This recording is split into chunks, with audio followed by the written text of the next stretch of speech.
You know what this is? It's hundreds of thousands of dollars in water damage.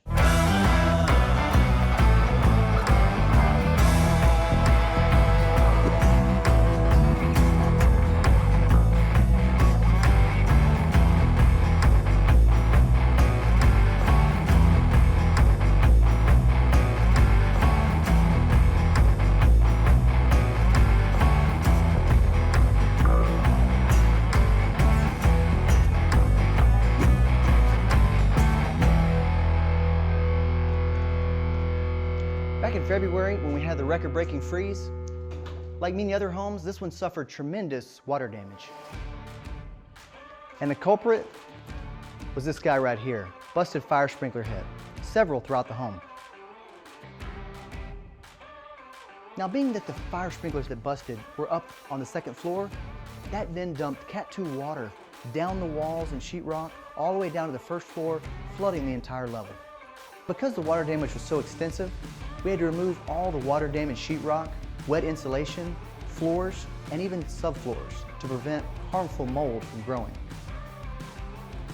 Then we brought in these air movers to help circulate the air, along with these large dehumidifiers to pull the moisture from the air, so that we can bring the home back down to its proper humidity levels.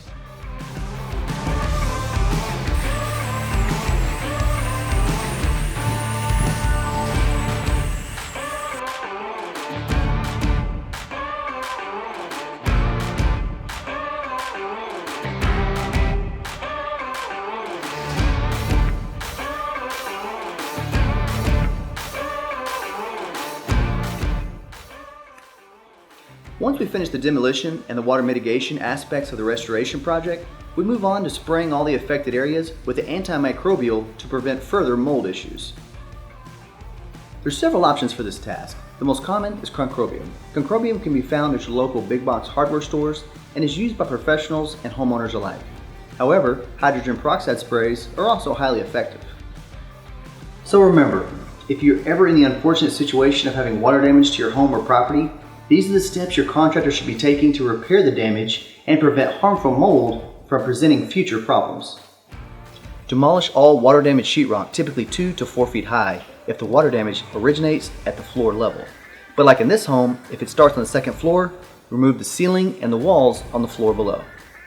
Next, remove wet insulation, because insulation doesn't dry very quickly, so it's important to remove all wet insulation.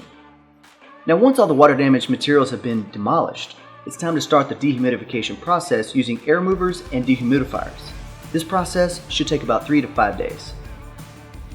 And finally, you want to be sure your contractor is spraying antimicrobial to all surfaces. You don't want mold growing behind your walls and cabinets. This could lead to health issues and more costly repairs in the future. Now, after we give this house a good cleaning, we'll begin to start the rebuild phase, but that's going to be for another video. We'll see you guys next time.